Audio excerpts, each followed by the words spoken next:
Vibe coding ये word काफ़ी trending में है आजकल। तो आज की वीडियो में हम यही डिस्कस करने वाले हैं। तो चैनल पे नए हो तो चैनल को सब्सक्राइब आप कर देना और वीडियो अगर अच्छी लगे तो लाइक भी करते जाना। तो चलते हैं, स्टार्ट करते हैं। आज के टाइम में वाइब कोडिंग काफ़ी ट्रेंडिंग बना हुआ है। ये कोई इसकी हिस्ट्री, इस वर्ड की कोई हिस्ट्री नहीं है, ना ही कोई ये टेक्निकल टर्म है। एक्चुअली ये जो टर्म आया है ये अभी अभी रिसेंटली आया है 2025 में।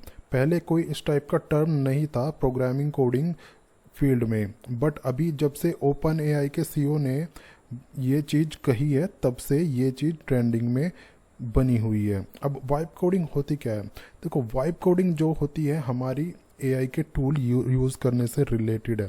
जैसे पहले क्या हुआ करता था, कोडिंग की जाती थी। पहले क्या, अब भी कोडिंग होती है। कोडिंग जो होती है वो लाइन बाय वन उसको डेवलपर करते हैं। ठीक है, जो डेवलपर होता है वो एक एक कोड को लिखता है, अपने स्टाइल से वो चीज़ करता है। लेकिन अब जो टूल्स आ गए हैं उसमें प्रॉम्प्ट दो और वो कोड रेडी कर देता है। ठीक है, ज़्यादा कोई हार्ड एंड फास्ट उसमें नहीं है, बल्कि जिन लोगों को कोडिंग नहीं आती है वो भी इसका यूज़ करके जो बेसिक चीज़ें हैं वो बना सकते हैं। बेसिक क्या, एडवांस भी ये बना देता है, लेकिन थोड़ा ट्रिकी हम यूज चीज़ें करनी पड़ती हैं। लेकिन बेसिक जो जिन लोगों को नॉलेज नहीं है कोडिंग की वो भी इसमें काम कर सकते हैं।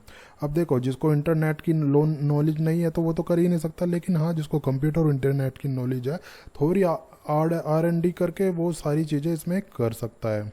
अब इसमें होता क्या है, ये चीज़ें कैसे काम करती हैं? देखो, ये चीज़ें जो काम करती हैं हमारी, ये प्रॉम्प्ट्स में करती हैं। प्रॉम्प्ट मतलब कोई बेसिक प्रॉम्प्ट भी होता है, थोड़े एडवांस लेवल के प्रॉम्प्ट भी होता है, या सिंपल लैंग्वेज में अगर आप इसमें जैसे हम चैट जीपीटी यूज़ करते हैं या कोई भी आदमी यूज़ करता है तो क्या करता है, सिंपल अपनी जो उसकी बेसिक लैंग्वेज होती है, जो ह्यूमन लैंग्वेज होती है, वो उसमें डालता है।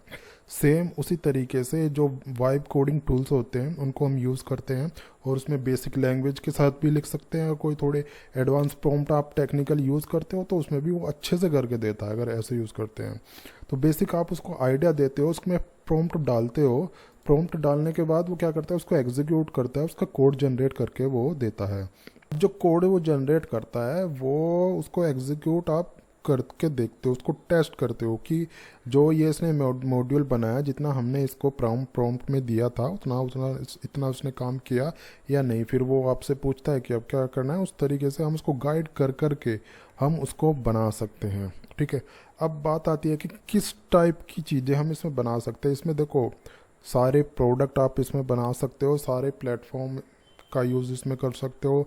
जो प्रोग्रामिंग प्लेटफॉर्म होते हैं सारी चीज़ें हम इसमें यूज़ कर सकते हैं। हर लैंग्वेज अब इस एआई में, जो एआई टूल्स होते हैं उनमें आ गई है। ठीक है, उनको हम यूज़ कर सकते हैं और अपना प्रोडक्ट हम डिज़ाइन कर सकते हैं। कैसे डिज़ाइन कर सकते हैं, मतलब किस टाइप का कर सकते हैं, क्या स्केलेबिलिटी का क्या होगा। देखो, आप एक उसमें MVP आराम से बना सकते हो। जो स्टार्टिंग फेज़ में, लेट सपोज आपके दिमाग में कोई आइडिया आया तो उस आइडिया के अकॉर्डिंग एक प्रोडक्ट आप उसमें बना सकते हो, but not too much advance project इसमें विदाउट नॉलेज के आप नहीं बना सकते हो। जब तक डेवलपर को ये नहीं पता कि इसमें इंटरनल चीज़ें कैसे काम कर सकती हैं तो वो सारी चीज़ें इसमें काम नहीं करने वाली है। फिर सारी चीज़ें आप रिफाइन करते हो प्रॉम्प्ट्स के थ्रू ही। ठीक है, फिर उसको देखते हो कि वो यूजेबल है नहीं, तो इस तरीके के स्टेप आप इसमें अप्लाई कर सकते हो। सारी चीज़ें इसमें टूल्स के थ्रू होने वाली हैं, मैनुअल इसमें कुछ भी करने का नहीं है। कर सकते हो अगर आपको नॉलेज है तो। सो बात आती है वाई इट्स कैचिंग ऑन। देखो, स्पीड है इसमें, क्रिएटिविटी भी है। अब आप ये सोच के चलो कि कौन चीज़ इस चीज़ को डिनाई करेगा कि उसको काम होके जल्दी मिल जाए। सभी को काम जल्दी चाहिए। आज के टाइम में आप देख रहे हो कितने ले ऑफ्स हो रहे हैं कंपनीज में। एक huge number of amount employ निकाला जा रहा है आराम से। आने वाले टाइम में काफ़ी जॉब्स मिलना एक बहुत बड़ी बात हो जाएगी अगर आपके पास एआई नॉलेज नहीं है। तो एआई का आप यूज़ कर रहे हो तो ऑब्वियसली आपको मिल ही जाएगा। अब आने वाले टाइम में कोडिंग वगैरह भी सारा इसके थ्रू हुआ करेगा सारा। अगर एआई टूल्स आपको नहीं आते आप प्रोडक्टिव नहीं रहेंगे, और ये चीज़ सबको पता है। जो आपको हायर कर रहे हैं उनको भी पता है, और जो हायर हो रहे हैं उनको तो पता ही है। तो अभी से अगर आप तैयार नहीं रहोगे तो आई एम सॉरी टू से कुछ नहीं हो सकता फिर ले ऑफ के लिए या जॉबलेस रहने के लिए तैयार हो। तो अभी से आप इन टूल्स को आप यूज़ करना सीखोगे। देखो इनका क्या है, तो साइड बाय साइड आपको यूज़ करना आना चाहिए। कैसे तरीके से फास्ट कोड कैसे जनरेट कराना है, कैसे आपको कहाँ पे क्या चीज़ इम्प्लीमेंट करनी है। अगर आपको बेसिक काम ही करना है तो आराम से आप ChatGPT या किसी जो कोडिंग टूल्स हैं उनका यूज़ करके आप क्यों नहीं करते हो। तो स्पीड मेन इसका जो बेनिफिट होता है, स्पीड होता है।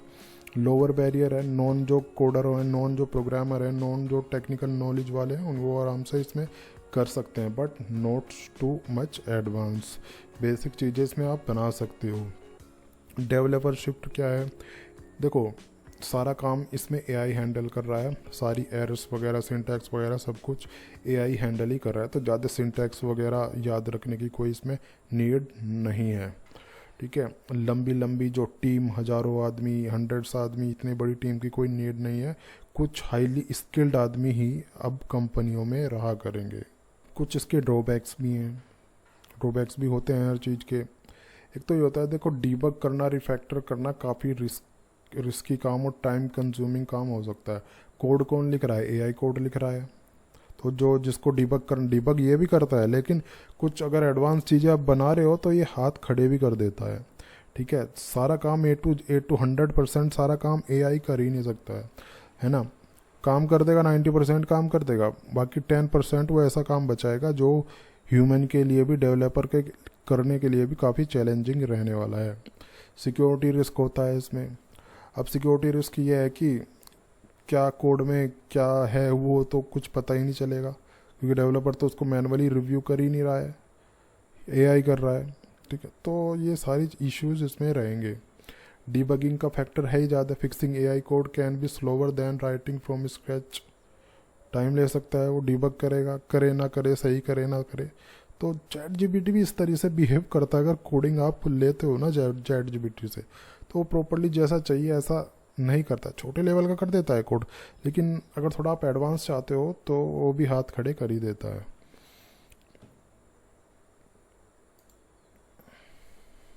अब इसकी समरी समझ लेते हैं, क्या चीज़ काम करेगी, किसके लिए क्या काम करने वाली है।